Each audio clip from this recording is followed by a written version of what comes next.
Hey Sycamore Stars, Mrs. Wassner and Violet here to talk about Tales of a Fourth Grade Nothing. I will be reading chapter 3, but Violet is going to tell us what happened in chapter 2. Hey Vi, so in chapter 2, Mr. and Mrs. Juicio, tell us what happened there. Glad you asked. What happened there was they were being very mean and only nice to Fudge. They came to stay at their apartment. And they were she really liked babies, but she wasn't so much a big fan of Peter, the 9-year-old. Yep. And tell me about Fudge. How did Fudge do on this visit? Very bad. He put stamps on their suitcase. Mrs. Juicio brought a picture dictionary for Peter, but they already had one, and then Fudge brought the other one, the older one, out. That was kind of awkward.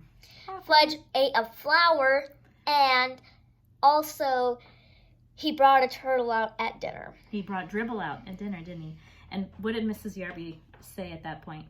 She's like, "Get that turtle away from me!" And the very last thing, at the end of the chapter, we find out what? Do you remember? That the dad doesn't like Juicio. He doesn't like Juicio. And more than that, he lost that account, which means because he's in advertising, he won't get money by helping them anymore. It was that bad. So, not a great trip, huh? All right. Thanks for helping me do that. You're welcome. Anytime. I'm going to be reading chapter 3. This one is called The Family Dog. Nobody ever came right out and said that Fudge was the reason my father lost the Juicio account. But I thought about it. My father said he was glad to be rid of Mr. Yarby. Now he could spend more time on his other clients, like the Toddle Bike Company. My father's in charge of their new TV commercial. I thought maybe he could use me in it since I know how to stand on my head. But he said he wasn't planning on having any headstanders in the commercial.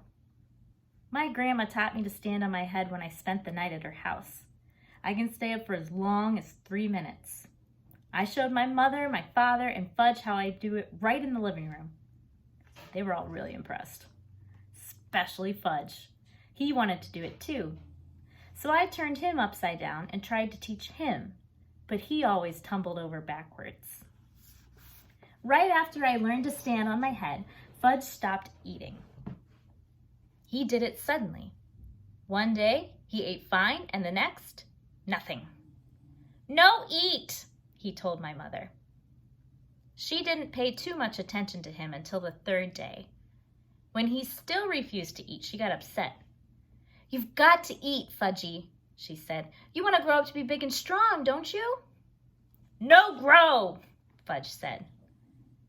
That night, my mother told my father how worried she was about Fudge.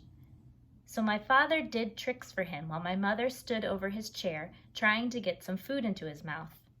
But nothing worked, not even juggling oranges.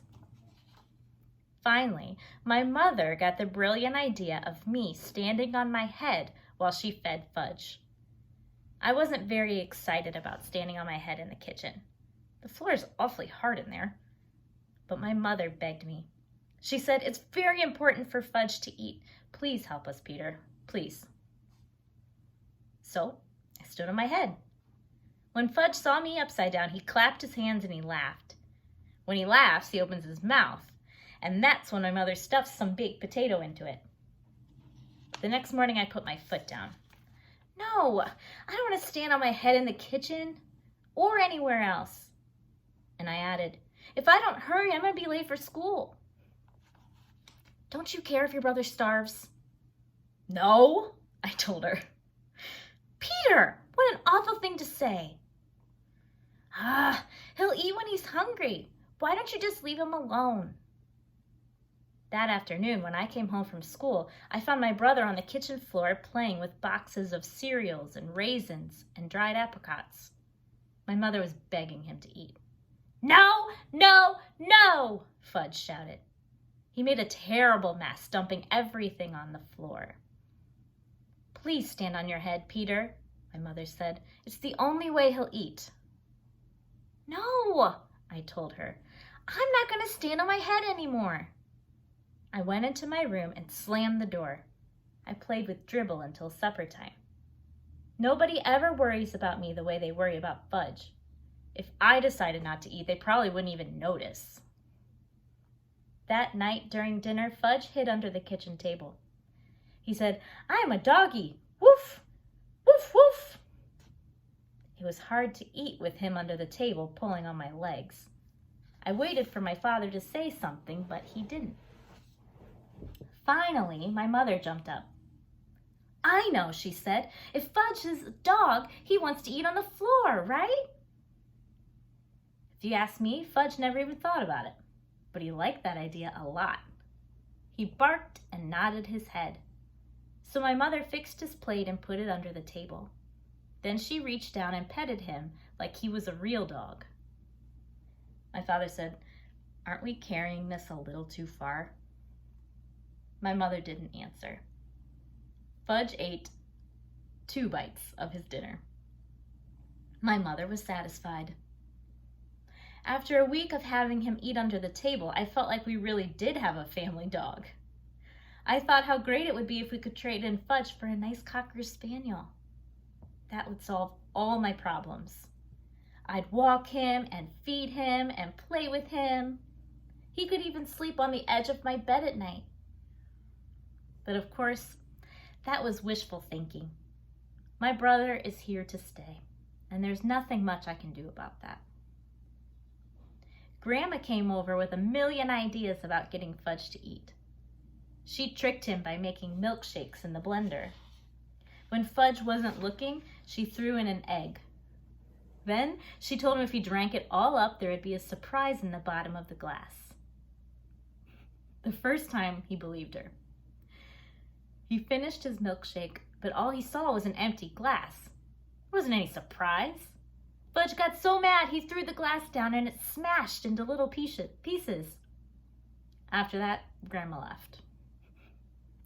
The next day, my mother dragged Fudge to Dr. Cohn's office.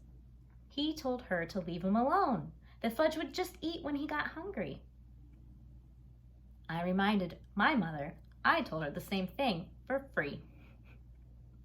But I guess my mother didn't believe either one of us because she took Fudge to see 3 more doctors. None of them could find a thing wrong with my brother. One doctor even suggested that my mother just cook Fudge his favorite foods. So that night, my mother broiled lamb chops just for Fudge. The rest of us ate stew. She served him the 2 little lamb chops on his plate under the table. Just the smell of them was enough to make my stomach growl. I thought it was mean of my mother to make them for Fudge and not me. Fudge looked at his lamb chops for a few minutes. Then he pushed his plate away. "No," he said. "No chops." "Fudgy, you'll starve," my mother cried. "You must eat."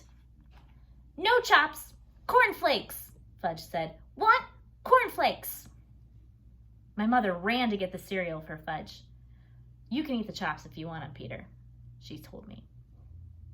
I reached down and helped myself to the lamb chops. My mother handed Fudge his bowl of cereal, but he didn't eat it. He sat at my feet and looked up at me. He watched me eat his chops. "Eat your cereal," my father said. "No, no, eat cereal," Fudge yelled. My father was really mad. His face turned bright red. He said, "Fudge, you will eat that cereal or you will wear it." This was turning out to be fun after all, I thought. And the lamb chops were really tasty. I dipped the bone in some ketchup and chewed away. Fudge messed around with his cereal for a minute. Then he looked at my father and he said, "No eat, no eat, no eat." My father wiped his mouth with his napkin, pushed back his chair and got up from the table. He picked up the bowl of cereal in one hand and Fudge in the other. He carried them both into the bathroom. I went along, nibbling on my bone to see what would happen. My father stood Fudge in the tub and dumped the whole bowl of cereal right on his head. Fudge screamed, and he sure can scream loud. My father motioned for me to go back to the kitchen. He'd join us in a minute.